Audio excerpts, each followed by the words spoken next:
We have some breaking news out of Miami, Florida, as owner Ronald McDonald has decided to sell the Miami Dolphins after being owner for just one season. All 31 other owners wanted McDonald to sell the team, as Cowboys owner Jerry Jones, one of the more powerful owners in the NFL, he said that McDonald was on an island of his own, sort of isolating himself a little bit. The Dante Jackson signing, of course, Panthers cut second-round rookie Dante Jackson halfway through the season because he took a knee for the anthem. All owners said don't sign him, but Ronald McDonald and the Dolphins did end up signing him. And all of that added on with debt, he has decided to sell the team. Here's a look at the new owner. His name is Dan the Man Marino, perhaps the greatest Miami Dolphin of all time. Of course, the former quarterback back in the 1980s, 1990s. Marino was one of the greatest quarterbacks to ever play in the NFL, and he has bought the Miami Dolphins from owner Ronald McDonald. The first thing Marino has done is he has relieved general manager Chris Grier of his duties. He has also relieved head coach Adam Gase of his duties. So Marino fired the GM, and he also fired the head coach. And let's look at those replacements. This general manager has never been in a football front office, which makes this move extremely risky. His name is Sam Hinkie. He turned the 76ers from a team in no direction into one of the best young futures in the NBA, and Dan Marino paid attention to it, and he has hired Sam Hinkie to be the GM of the Miami Dolphins. Hinkie has never been in a football front office, but Hinkie says that he has been paying attention. He has been studying the NFL this season. He's also been studying college football for the NFL draft. And Sam Hinkie, who is a phenomenal team builder, that's the reason why Marino hired him. Not because of football experience, but because of team building. Hinkie is a phenomenal team builder and could very well build this Dolphins team into a contender. And here is the new head coach, the successor to Adam Gase. His name is Chris Peterson. Like Sam Hinkie, Peterson has never been in an NFL front office, but Peterson does have experience in football as he has been coaching at the collegiate level. His previous job was as the University of Washington's head coach. And like Hinkie, he has no NFL experience, but he is a phenomenal team builder. He turned Boise State from some random non-Power 5 team to probably the best non-Power 5 program in the country. He has turned Washington from some random Pac-12 team to a college football playoff contender and one of the best teams in college football. That is Chris Peterson's goal here with the Miami Dolphins as he replaces Adam Gase and is the new head coach. So there you go, folks. Chris Peterson, Sam Hinkie, and Dan Marino are all now in the Dolphins front office. So now we're going to be doing season recap. We're going to be looking at standings, stats, stuff like that. So starting with draft picks, the Miami Dolphins will be selecting number 2 overall. It says number 3, but the Bengals also finished 4-12, and for whatever reason, they're picking number 1. The Seahawks finished 3-13, so the Seahawks should be number 1. The Bengals should be number 3 because they have the tiebreaker over the Miami Dolphins since the Bengals beat the Miami Dolphins, so they had the head-to-head tiebreaker. So the Seahawks have pick 1, the Dolphins have pick 2, and the Bengals out here trying to rip us all off, they have pick 3. Looking at the playoffs, the Chargers, who finished 15-1, they will be the 1 seed in the AFC. The Patriots will also be getting a first-round bye.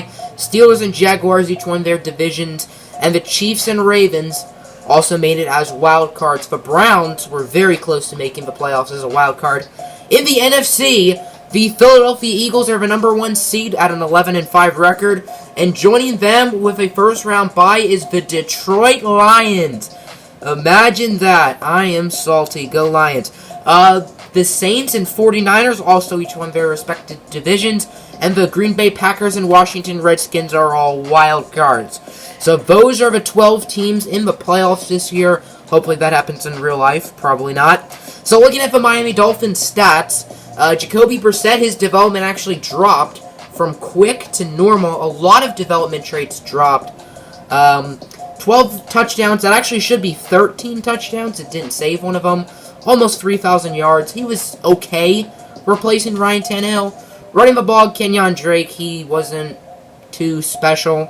His development remained the same. Kalen Ballage, he was solid. Receiving, Mike Gesicki had a very solid rookie season, almost 1,000 yards.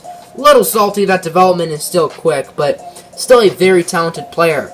Devontae Parker, 1,214 yards. He now has star development trait. I'm assuming he made the Pro Bowl. Nope, he just got star development. Okay, then. Kenny Stills, 832 yards, 2 touchdowns. His development dropped to normal. Danny Amendola, 473 yards. That should be 2 touchdowns, but Madden's mean. His development also dropped to normal. Blocking. Laramie Tunsil was atrocious. I am very surprised, pleasantly surprised, that his development trait did not go down to normal. A little bit surprised it's still at quick, because he was awful.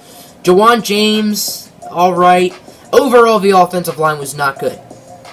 Defensively, Raekwon McMillan, very solid season, 114 tackles, 17 of which were for a loss, 6.5 sacks, 1 interception. Rashad Jones, 80 tackles, 12 for a loss, 2 sacks, 2 picks. Minkah Fitzpatrick, for a rookie from Alabama. He had a very up and down season, mainly up, as I'm pretty sure he led the NFL in interceptions, unless Darius Slay did something last minute. And let's see.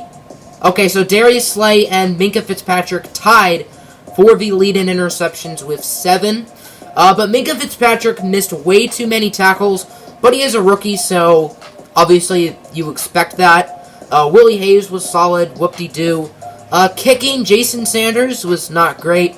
Punting, Matt Hawk got blocked 4 times, but other than that, he was phenomenal. Development trait-wise on defense, Minkah Fitzpatrick, he may have gone up to superstar. I have not checked yet. Rashad Jones, his development went down to quick.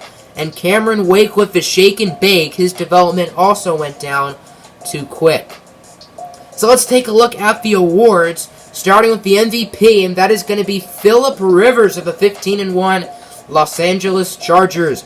AFC Offensive Player of the Year also goes to Rivers. Defensive Player of the Year goes to Telvin Smith, with the Chargers being at number 2, number 3, number 4, and number 5. Very impressive. Telvin Smith had a great game against the Chargers back in Week 16. Very well deserved. Offensive Rookie of the Year goes to Lamar Jackson. Josh Allen was in second. Little surprised Allen didn't win it, as I know he was on top for most of his season, and Allen played really well in Week 17. He went like 18 for 19, 3 touchdowns. Mike Gesicki finished at 4th, Kalen Ballage at 9th. Defensive Rookie of the Year goes to Derwin James, Minkah Fitzpatrick at 4th. Fitzpatrick never really had the lead, so I'm not really surprised. Jerome Baker finished at 10th. Best quarterback, Phillip Rivers. Best running back, Kareem Hunt. Best wide receiver, Keenan Allen. Devontae Parker at 6th. Best offensive lineman, David DeCastro. Best defensive lineman, Khalil Mack from the Silver and Black. Obviously, he's not in the Raiders anymore, but you get the point. Best linebacker goes to Telvin Smith. And best defensive back goes to none other than Minkah Fitzpatrick, the rookie. So Fitzpatrick won best defensive back. He made the Pro Bowl. I'm assuming he made the Pro Bowl. If he didn't, that would just be robbery. And he tied for the league lead in interceptions. How many skill points does he have? Probably at least 3. And maybe his development is now superstar. He has... Whoa!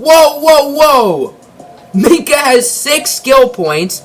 He's still a star development, but I think the fact that he has 6 skill points sort of outweighs that, as, wow, that's insane. So he had about a total of like 9 skill points throughout the season.